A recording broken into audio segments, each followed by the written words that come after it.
Jim, of course, I still have my BMW, of course, CreamPai. It's even the wallpaper of my phone. I'll let you guys check out, I'll give you guys a CreamPai update. So I have been in the process of really trying to clean that car up. It's always been a super nice car. They're, trying to make it even more clean. It's behaving really It's at the well. shop currently It's right now. starting much quicker, faster, and I believe What my buddy who works at the shop that supports Cream Pie is talking about here, we just had to replace the starter motor because this is something that I've been fighting for like a year. When my car is ice cold and you hit you turn the ignition on, you turn the kill switch on, and you hit the push button ignition, the car fires up no problem. But once the car gets hot, it won't fire up. It'll make a clicking noise. You can hear the clicking noise, but it actually won't turn over. Has to be the starter. Has to be the starter. Getting a starter motor for an S65 M3 V8 in Thailand, it doesn't exist. You can't get a starter motor in Thailand. They're just not there because there's so few E90 and E92 M3 V8s in Thailand. Getting parts for that engine is next to impossible. So we sent the starter to have it rebuilt. Before they rebuilt the starter, they tested it and said your starter's not the problem. But they said the starter motor's fine. But the thing is they tested the starter motor when it was ice cold, obviously, because it'd been out of the car for days by the time it got to the shop. I got a new starter motor. What do you think it costs for a starter motor for an S65 M3 V8? Give me a guess. What do you guys think? People are saying 400 bucks, 1,000, 268, 250, $414. 414 bucks for a brand new starter from Bimmer World. Shout out to Ken. Ken is in the chat currently. I had Ken bring the starter motor from North Carolina to Thailand. Yeah, $414 for a starter motor. I honestly thought it was going to be more expensive. For an M3 V8, I thought it was going to be like $1,000. So $413. I was like, it's not too bad. I thought it was going to be way more. Yeah, Ken, thank you. I appreciate it, bro. Ken is in the chat. Ken S. He's on my Patreon. And so I reached out to all my guys on Patreon. By the way, if you're not part of my Patreon, check the link in the video description.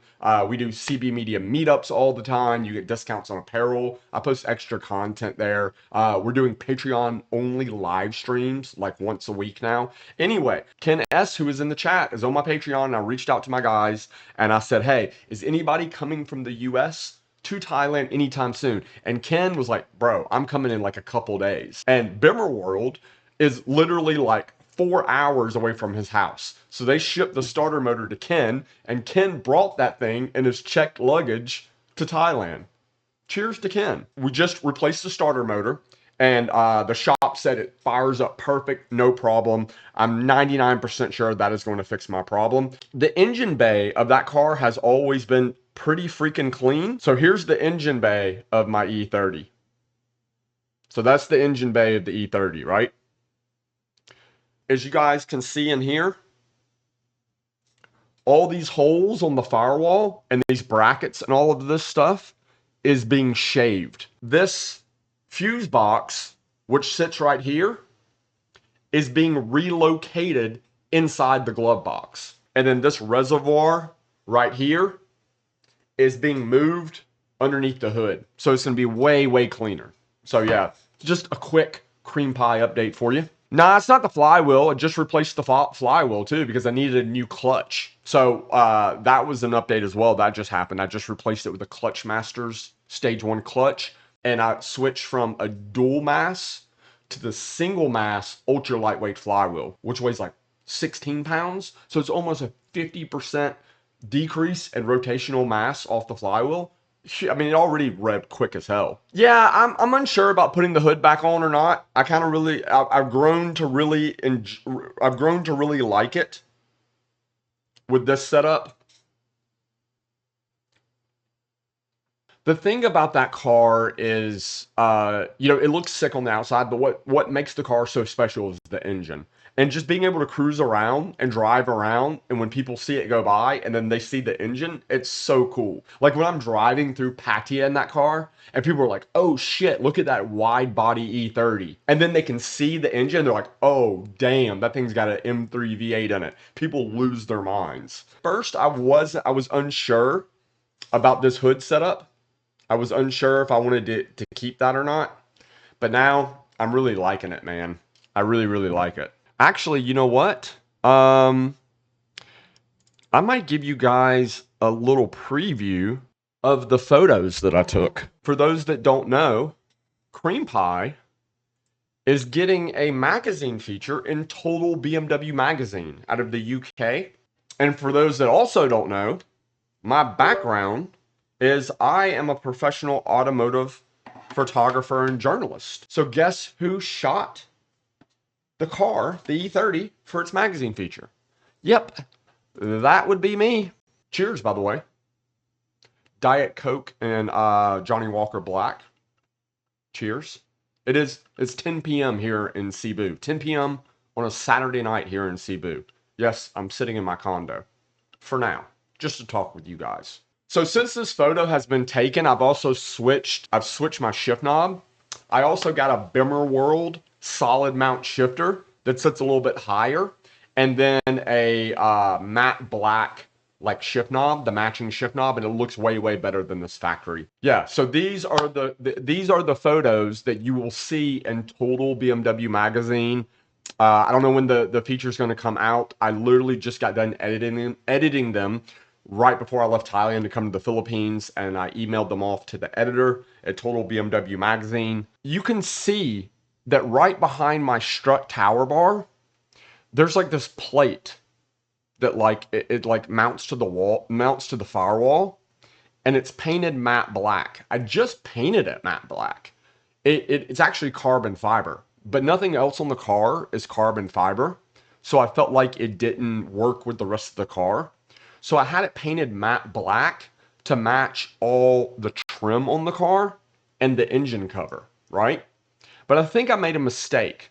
I should have color matched it to the color of the car. So that's what I'm doing now. You can let me know what you think in the chat below, whether you think that was a good idea or not. So I'm doing that as well. Obviously, just got the new cage, all new carpet in the car. Redid a lot of stuff on the interior. Pro tip, man, I can't believe I did this. I cannot believe I did this, guys.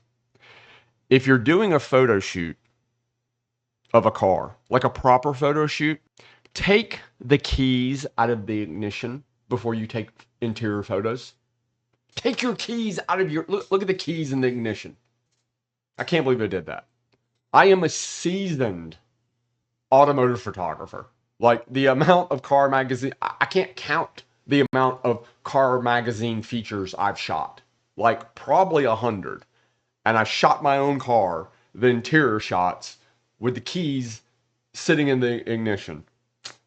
I'm a little rusty because mostly what I do these days is just make YouTube videos. And this shot really shows off one of the reasons why I went with this hood.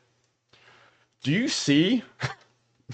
Do you see where my intake plenum is? It rubbed underneath. It rubbed underneath the hood. It caused like there was like a big gash, like a big blemish on my intake plenum. I had to refinish my intake plenum cover because it rubbed so bad. You can really see here, and the engine cannot go any lower. Even having a steel like bash guard, like a guard on the oil pan, I still cracked the oil pan in Bangkok. So the engine cannot go any lower. Love this shot. If you live in Pattaya, specifically the Pratimac area, you will know this spot. Jim asks, isn't the black thing just a cover? That black plenum, it says M3 V8 on it. It houses the individual throttle bodies. It has ITBs underneath that cap. Gene, this isn't in the sand. This isn't in the sand. This is where this is. It's this is a parking lot in Pratimac, in between Pattaya and Jomtien. And people come out here at sunset and watch the sunset and just hang out. A lot of guys go out there and fish. You know, it's a very cool spot. But it gets really busy at night, so I shot these photos like during the day. And in the background here, that in the background, I don't know if you guys can see it or not, is Koh Larn, the island of Koh Larn. No, the strut tower bar doesn't go over the plenum. The strut tower bar, you can see here, it goes behind the plenum. The only place the plenum rubs underneath the hood is at the very front. You can kind of see here the way the hunch is, the way the slope is of the plenum. It only really rubs just a tiny bit. But it sucks because when you open the hood at like a car show, you see that plenum and then there's a gash this big in the middle of the plenum. It sucks. So these photos are dope. These are all these photos are south of John Tim. What's in the background is the big Buddha. So the big Buddha is kind of out going toward Coffee War. Leslie asked, why have I not changed the tail lights on the car? I don't know. I think they're very period correct. You know.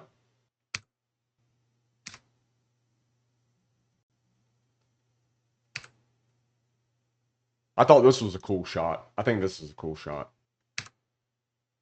Now I've just noticed, guys, because of the way this is set up, the screen is stretched a little bit to fit the aspect ratio. So it probably looks a little bit wonky because it's like stretched a little bit. So I apologize. So this engine bay shot that I'm about to show you guys, it's going to look a lot cleaner. This fuse box cover is being moved into the glove box, and then that black panel that is on the firewall is being color matched. And then the reservoir that's over on the left side of the engine, that reservoir, that black reservoir, is being moved and relocated underneath my mini little short hood. Man, the engine bay is going to be ridiculously clean. This is in Bang Charay.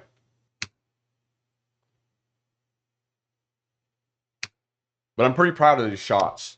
And we're probably just going to leave CreamPai up right there. Yes, I took all these photos. It's an interesting thing. I shot the cover feature, the cover photo of the very last Super Street magazine to ever be printed. I'm sure you guys are like me. You grew up on car magazines. I've shot features for Hot Rod Magazine, Super Chevy, 5.0 Mustangs, Honda Tuning, Super Street. Of all those magazines, the one that lasted the longest, the one that held on as long as it could, was Super Street Magazine. When all the rest of them were put out of business, or at least taken out of print and moved to online only and just social media, the only magazine remaining was Super Street Magazine. When it eventually did stop going into print, I had the cover of the very last photo. It was of my buddy Phil's RX-7.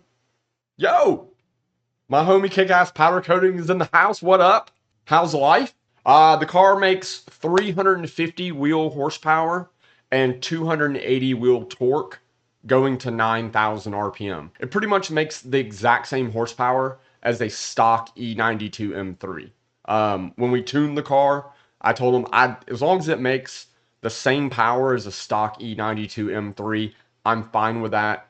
There's no need to push it. It's an M3 V8 and an E30 with no traction control, no ABS, like absolutely nothing. And the thing just rips. It feels a lot faster than 350 wheel horsepower, I promise.